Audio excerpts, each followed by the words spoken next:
आज चाहिँ म यति धेरै खुसी थिएँ कि आज म खुसीले नाचिरहेको थिएँ किनभने गाइस रिजन चाहिँ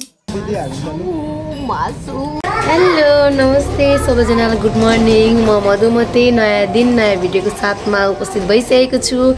आशा छ सबैजना सन्चै हुन्छ होला र म पनि यहाँ सन्चै छु म चाहिँ अहिले रेडी भएर काममा जाँदैछु सफाइमा चढेर राम्रोसँगले धन्यवाद म चाहिँ काममा आइसकेँ अहिले आज चाहिँ पसल खोलिसकेको रहेछ म आउँदा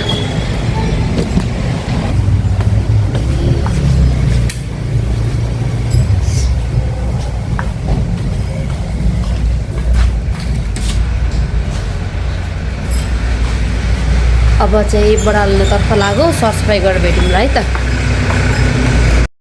धेरै दिन भइसकेको थियो जालोहरू नझारेको पनि अनि जालोहरू सफा गरेँ सबै निकाले जालो चाहिँ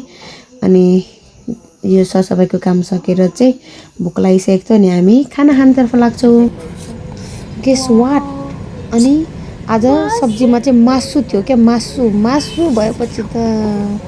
मेरो जिन्दगी रङ्गीचङ्गी त्यही भएर म आज एकदमै धेरै खुसी थिएँ एकदमै मासु भएपछि त के चाहियो गाइस त्यस पछाडि दायाँ बायाँ कतै नहेरिकन नेपाली स्टाइलमा मैले गम फटाफट खाना खाएँ खाना खाएर केही बेर रेस्ट गर्न साथ कस्टमर आउनु भयो र हाम्रो चाहिँ यो झुमर बेचेको थियौँ अनि प्याकिङको लागि यो झुमर चाहिँ हामी खोल्दै थियौँ आज चाहिँ पसलमा एकदमै भिडहरू भइरहेको थियो क्या प्लस फेरि हामी दुईजना मात्रै थियौँ काममा आज सर पनि पर्सनल कामले बाहिर जानुभएको थियो अनि बिजी भएर भिडियो पनि मैले त्यति लिन पाइनँ अनि साँझको समयमा भोक लागिसकेको थियो आज खाजामा चाहिँ हामी चाउमिन खाने भनेर डिसाइड गरेको थियौँ दुईजनाले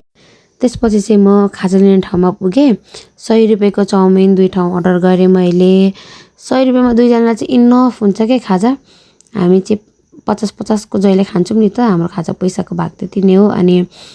कहिले के खायो इनफ हुन्छ क्या तर जे होस् हेर्नु न क्वान्टिटी पनि कति धेरै दिनुहुन्छ त्यहाँनिर 50 को चाउमिन जे होस् टन्न हुन्छ के पेट अगाउँछ आजलाई चाहिँ यति नै यसरी नै बित्यो मेरो आजको दिन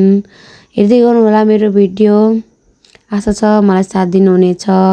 thanks for watching bye bye अर्को भिडियोमा भेटौँला